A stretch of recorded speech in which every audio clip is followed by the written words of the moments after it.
Good morning, folks. I hope you are doing well, and I hope you had a great weekend as well. So, I have two pairs on watch today, and those are Euro Kiwi and Pound Yen. Just to say that I took two trades on Pound CAD on Friday, and both of them, needless to say, were losses. So, I'm going to break them down for you now. The market behaving in a very, very strange way these last couple of years, and we're getting lots of wacky price action, which is difficult to navigate through, but is what it is. We can only work on past price action and base our entries on that. If the market doesn't play ball in a live market environment, then it is what it is.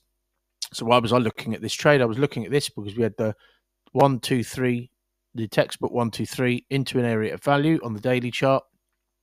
You can see that we can even see it on the weekly to some extent. We have the tap into that area there. Okay, and then if I'm not mistaken, yeah, the previous daily close was like that. So typically, if we get a 1, 2, 3 into that area, we get the gaps to that area, and then we get a follow through like that. Typically, according to historical data, live data is a different thing altogether. That will typically follow through to the downside. Instead, what we got is just wacky price action, which is pretty much all we've seen, as I said, for the last couple of years.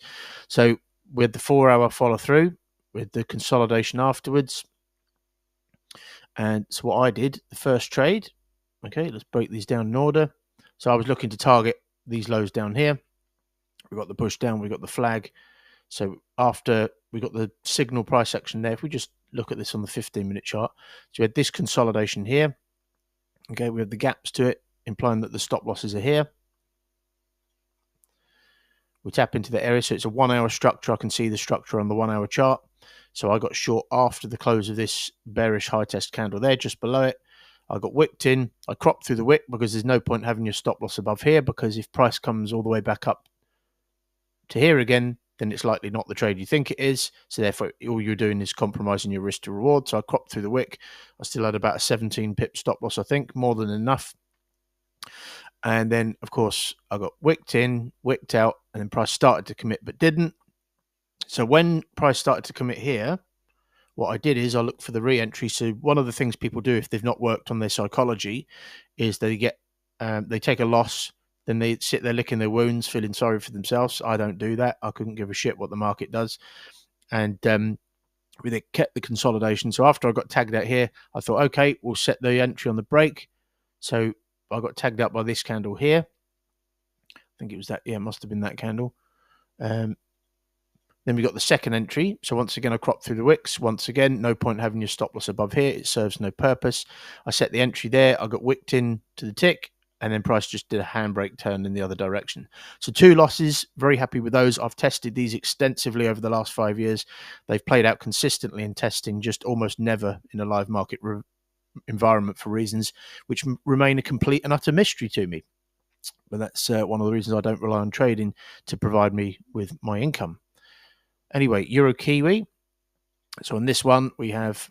So why I'm looking at this one is because we have the move down. We have a move that is very wide relative to the move down which has preceded it already. That's given me an indication that this could be an M-style pattern which pops up to the top. Essentially, one of the reasons being because a lot of the sellers in here just get bored. Okay, and then what happens is we get more neutral price action as opposed to a follow through to the downside. And the other clue is the fact that if you look at what's happened here, we broke above all of these areas and we didn't commit. We've just gone sideways. So this is also giving me a clue. This is potentially an M-style pattern to come to the top again, or at least push up to that high. Okay, so if we just drill down to the 4-hour chart, you can start to see what's going on. So we have this. This is not closed yet, but we have the push up and we have an element of that 1, 2, 3. If you look at this, we also almost have an M-style pattern. So we have the larger M-style pattern, and then we have this move down with a sideways move, which is very wide relative to the move down, which has preceded it. So even if we pushed up to there, because essentially a lot of these sellers get bored, there's potentially still enough profit in that move to the upside that we can capital on. And as we drill down to the 1-hour chart, the picture becomes a little bit clearer. So we have this potential 1, 2, 3. We have gaps to this area of consolidation, and this area of consolidation is significant because it was the one after this liquidity was exchanged. We broke through all of this implying that there must be a lot of liquidity here. The other clue is the gaps to it. If people are selling here, many of them might have their stop losses just above here and just above here because they believe this, once we broke below, is now resistance, okay? So it's no surprise to me that we're coming back up to the top there. And said one of the things I like this for a potential long is because this whole thing is so wide relative to the move down. So what I'm going to be looking for, I like the fact that as well, just to touch on it, we haven't tapped the lows. We have tapped into this where we got a run to the upside from the area. So it's no surprise to me that at the moment we're seeing a bit of a move to the upside. So what I'm looking for is I'm just looking for a sideways consolidation. So I'm going to set, I forgot to do it actually, I'm going to set a Google Calendar reminder to remind me to check this. I'm going to be looking for a 15-minute continuation or a 1 hour continuation. Okay, 6 to 8 corrective 50-minute candles or more than that. Not a 5-minute, just because of we've missed that low. The whole sequence is a bit, it's not great. So just looking for a bit more deliberacy rather than and when we've pushed up from an area where there's something sat just above, I always take a 15-minute consolidation instead of a 5. That mitigates the risk of what happened on my last 2 trades happening. Okay, you can never stop these things, as you've seen from my trading results. But you can certainly mitigate them to some extent. But the market, at the end of the day, the market's going to do what it wants to do. So we've got about 3% to that high, and then we've got 9%. So I'll be targeting there. I'll be setting a take profit. What I would do is I'd measure from here to here, set a take profit at the 90% area, and then trail my stop loss accordingly. So there we go. That is Euro Kiwi. Nice and simple. Whether this shapes up and whether it plays out, completely different ballgame. So this one could take a little bit longer. I put this on watch just because we were down here when I put it on watch, but now we've pushed back up again. So why am I looking at this? I'm looking at this because we have highs up here which we've not tapped into, and you can see that we've gapped to that high.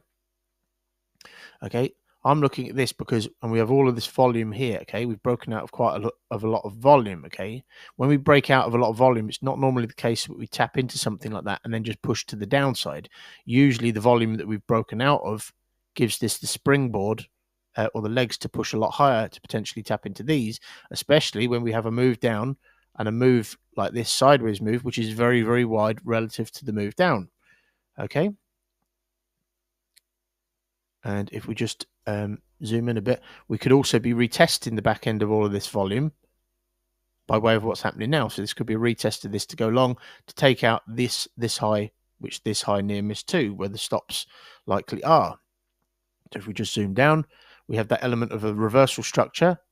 So this is potentially an incompleted structure. If it's an incompleted structure, then once again, if we tap into this and retest the back end of all of this, it's very likely that we're moving to the upside. So what I'm going to be looking for, because I'm just looking for a tap into this area, but there's no real structure to that area. And because we could retest the back end of that as well, I'm not going to be trying to call the bottom here.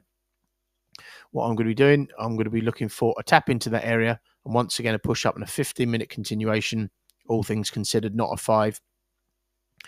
And then I'll be looking to target this near miss to this high, because we would have 8% to work with. We also have that element of an M style pattern here. So we have the push up, sideways correction that fails. A lot of the time we come back down to test a significant area below, and then we get something like that. So I'm looking for the tap into the area, the push up, the 15-minute correction, and I'll be targeting that high there. So that's what I'm going to be doing. And of course, I would measure the range from there to, well, I wouldn't measure the range. The range is from there to there, and that happens to be the 90% area. So what I would do in this area, I would set my take profit just below that high and then trail my stop loss. Anyway, that's what I'm going to be looking for, folks. If these entries, any of these entries shape up, great. If it's just more losses, then I will bring you trade recaps regardless of the outcome, and I'll see you again in the next video. Adios, people.